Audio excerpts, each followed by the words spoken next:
সকালে উঠে বেরিয়ে পড়েছি ব্যাংকে যাওয়ার উদ্দেশ্যে। একবারে ভোরবেলায় কিন্তু নয়, ভোরবেলা আবার কোনো ব্যাংক খোলে না। 9:30 নাগাদই বেরিয়েছি।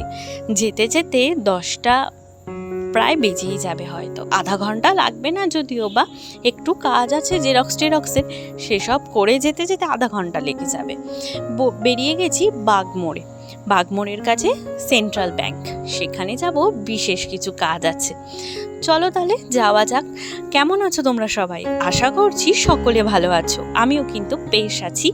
চলে এসেছি তোমাদের জন্য আরেকটা ভিডিও নিয়ে।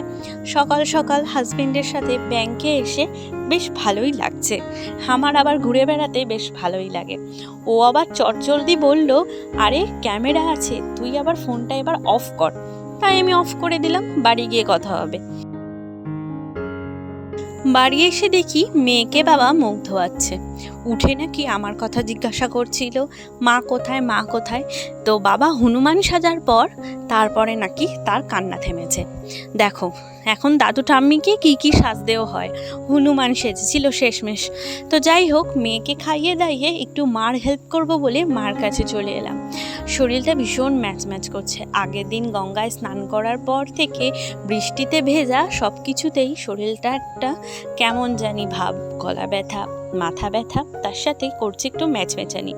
কি করা যাবে, সংসারের কাজ কিন্তু করতে হবে, তার জন্য মাকেও হেল্প করতে হবে। মা সকাল থেকে করছে, আর আমি একটু সকাল থেকে ব্যস্ত ছিলাম, আমার একটু ব্যাংকের কাজবাজ ছিল, তাই আমি এসে এখন একটু এই কাঁচা কলা সিদ্ধ করছি। আজকে একটু নিরামিষ খাবো, তোমরা তো জানো মঙ্গলবার নিরামিষ খাই। এই সপ্তাহে আবার 2 দিন নিরামিষ হয়ে গেল, সোমবার মঙ্গলবার।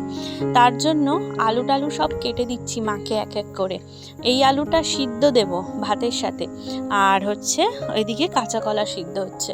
চাল কুমড়োটা অর্ধেকটা ডালে দেবে মা, তার জন্য বললো কেটে দিতে, আর অর্ধেকটা করেছে চাল কুমড়ো বটি। চাল কুমড়োটা মনে হচ্ছে একটু বেশিই হয়ে যাবে অর্ধেকটা দিলে, দেখা যাক। মাকে জিজ্ঞাসা করে বাদ বাকিটা দেবো নাকি জিজ্ঞাসা করব। তাড়াতাড়ি করে চাল কুমড়ো কাটছি, ওদিকে উনুন যাচ্ছে বারবার নিবে, তাই উনুনেও আবার একটু হাত লাগাতে হচ্ছে, মানে জাল দিতে হচ্ছে আর কি। চাল কুমড়োটা কেটে জলে একটু ভিজিয়ে রাখি, তারপরে ডালের সাথে বেশ করে সিদ্ধ করব। আর হচ্ছে মটর ডাল, তো এই যে সিদ্ধ হয়ে গেছে, কড়াইতে দিয়ে দিলাম নুন হলুদ, আর চাল কুমড়োটা দিয়ে কিছুক্ষণ ভালো করে সিদ্ধ করে নেব, যাতে চাল কুমড়োটা অর্ধেকটা সিদ্ধ হয়ে আসে। তারপরে ফোড়ন দিয়ে আবার কিছুক্ষণ ফোটাবো, তাহলেই চাল কুমড়ো একদম গলে যাবে। গাছের কচি চাল কুমড়ো তো বেশিক্ষণ লাগে না সিদ্ধ হতে, অল্প জালেই সিদ্ধ হয়ে যায়। দিয়ে দিলাম চাল কুমড়োগুলো, বেশখানি দিয়ে দেবো লঙ্কা, ফুটতে থাকুক, আমি করব অন্যান্য কাজ। বৃষ্টি কিন্তু হচ্ছে টুকটুক করে, গরমটা কমছে না সকাল থেকে না, এই জন্য বেশ গরম লাগছে। এসে এখনো চেঞ্জ করতে পারিনি, এই ডালটাকে বসিয়ে যাব, চেঞ্জ করব। তারপরে বেশ কিছু কাছাকাছি আছে, দাঁড়াও একটু হলুদটা দিয়ে নিই। হলুদটা দিয়ে দিলাম, নুন মা বললো আগেই দিয়ে রেখেছিল প্রেশারে, তাই নুন এখন আর দিলাম না, পরে আবার চেক করে নুন দেব। এখন একটু ডালটা ফুটতে থাকুক, ওকে রেখে যাই আমি এবার একটুখানি গিয়ে জামা কাপড়গুলো কাচবো, ফ্রেশ হয়ে আসি। চলে আসলাম আমার জায়গায়, যেখানে আমি এখন কাচবো। ভিজিয়ে রেখেছিলাম সব ফ্যান দিয়ে ভালো করে, গরম জল দিয়ে, এবার ভালো করে কেচে নেব। চাদর রয়েছে, আর ওয়েদার এত মানে অবস্থা ভালো না, একটু বৃষ্টি পড়ছে, আর শ্রাবণ মাস পড়েছে, এখন তো ঝিরিঝিরি একটু বৃষ্টি, আবার রোদ, বৃষ্টি রোদ, এই করে জামা কাপড় শুকাচ্ছে না একেবারেই। তাই আগে সিদ্ধান্ত নিয়েছি জামা কাপড় কেচে মেলবো, তারপর অন্যান্য কাজ। চাদরটা এত নোংরা হয়েছে, এটাকে আঁচড়ে না কাচলে এ পরিষ্কার হবে না। আর আমার তো সপ্তাহে 3-4 বার চাদরই কাচতে হয়, 3-4টে চাদর। তো কেচে নিই, তারপরে যাব ওপরে। নিচে অনেক কাজ আছে। ভূমির জন্য না মা একটা বড় কই মাছ রেখেছে। আমাদের নিরামিষ হলে কি হবে, আমার মেয়ে মোটে নিরামিষ খাবে না, তার জন্য একটা মাছ বা একটু ডিম বা কিছু একটা ব্যবস্থা আমাদের করেই রাখতে হয়। আর আমরাও এ বিষয়ে বেশি ওকে জোর করি না, ছোট মানুষ, মাত্র ওই 2 বছর 7 মাস বয়স। এখনই যদি ওকে নিরামিষ আমিষের জন্য জোর দিই, তাহলে কি হবে, এখন ওর দরকার বিশেষ পুষ্টির। তার জন্য ওর জন্য মা একটা কই মাছ রেখেছে, একটাই কই মাছ রেখেছে। এখন তো কই মাছেরও বেশ দাম। তো চলো বাদবাকি জামা কাপড়গুলো ভিজিয়ে কেচে নিই, তারপর কিন্তু তোমাদের সাথে অনেক কথা বলবো। এইদিকে কাচাকুচি করে দেখলাম মা মাছও কাটতে বসে পড়েছে।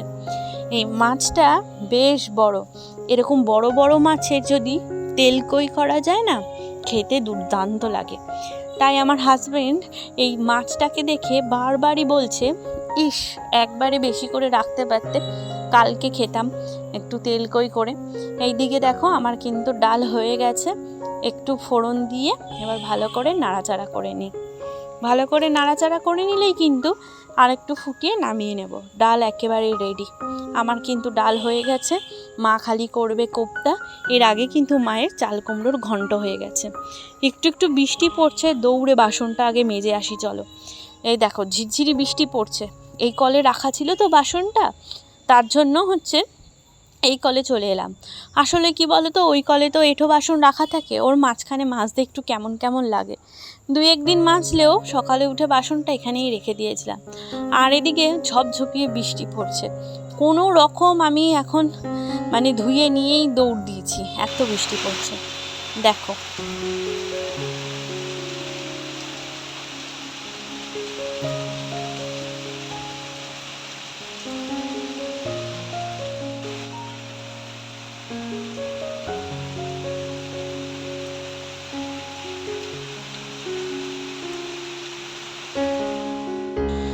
সকাল থেকে বিকেলে চলে এলাম। সকালে এত খাটাখাটনি আজকে হয়েছে না, দুপুরের একেবারে ঘুম দিয়ে উঠেছি বিকেলে।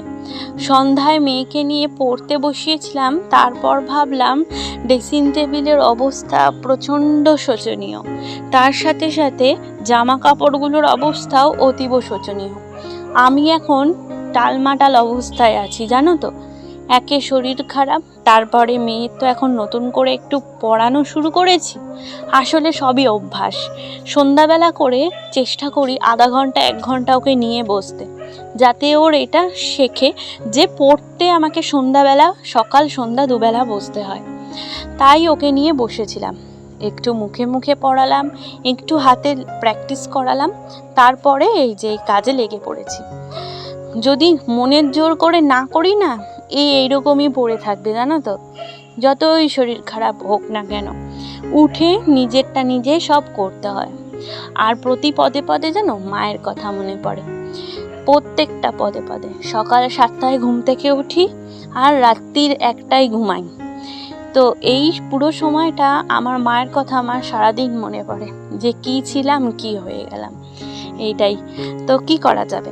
এখন অসুস্থ থাকলেও নিজের জল গরমটাও নিজেকেই করতে হয় জানো। সেই গার্গেল হোক আর ভাপ নেওয়ার হোক, কারোর কাছে আশা তো করি না, আর কেউ করেও দেয় না। যতই শরীর খারাপ থাকুক না কেন, নিজের কাজ নিজেকেই করতে হয়। আর এইটা বড্ড শিখে গেছি এখন জানো তো। আর শিখে গেছি, মেনে নিয়েছি, তাই খারাপ আর লাগে না। আসলে আমাদের ঘরের বউদের আস্তে আস্তে গায়ের চামড়াটা বড্ড মোটা হয়ে যায় জানো তো। তখন কি ভালো কি খারাপ এই সব আর লাগে না।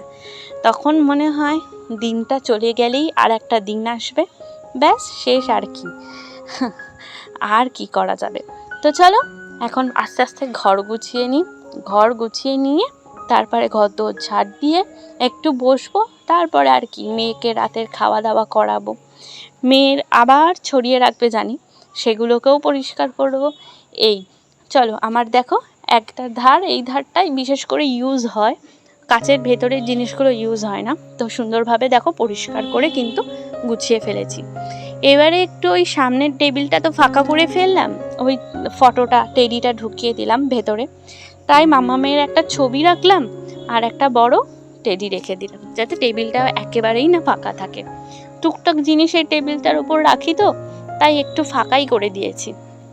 সোফাটা অর্ধেক গুছিয়ে রেখেছিলাম, আর মাম্মাম এই বালিশটাতে হেলান দিয়ে বসেছিল, তাই বালিশটা রেখে আর যে ওর পুতুলগুলো আছে সেগুলোকে সোফায় রেখে দিলাম। মোটামুটি আমার কমপ্লিট আছে, শুধু এই জায়গাটা গুছানো আর টেবিলটা গুছানো, তাহলেই আমার রাতের মোটামুটি কাজ হয়ে যায়। রাতের ভাত টাতের দিকে আমি যাই না, মাই করে। সন্ধ্যাবেলাকার চা, ভূমির 2 বারের খাওয়া, সন্ধ্যা দেওয়া, পুজো দেওয়া, গোপাল শোয়ানো, এসব আমার থাকে কাজ। ঘর টর একটু গোছানো থাকে, তাই আর রান্নার দিকে যাই না। সব দিকে গেলে কি হবে, মেয়ের তো পড়াশুনো আছে, সেদিকেও দেখতে হয়। তো চলো, এবারে দেখো আমার গোছানো হয়ে গেছে মোটামুটি। আর ভিডিওটা বেশি বড় করব না। ভালো লাগলে কিন্তু তোমরা অবশ্যই ভিডিওটা দেখো, আর কমেন্ট করে জানিও কোনটা তোমাদের খুব ভালো লেগেছে। আর কমেন্ট করো কিন্তু ভিডিওটা কেমন লাগলো। তোমরা কিন্তু ভালো থেকো, সুস্থ থেকো। অন্য একটা ভিডিওতে কিন্তু তোমাদের সাথে আমার আবারও দেখা হবে। আজকে এই পর্যন্তই। ভালো থেকো, সুস্থ থেকো।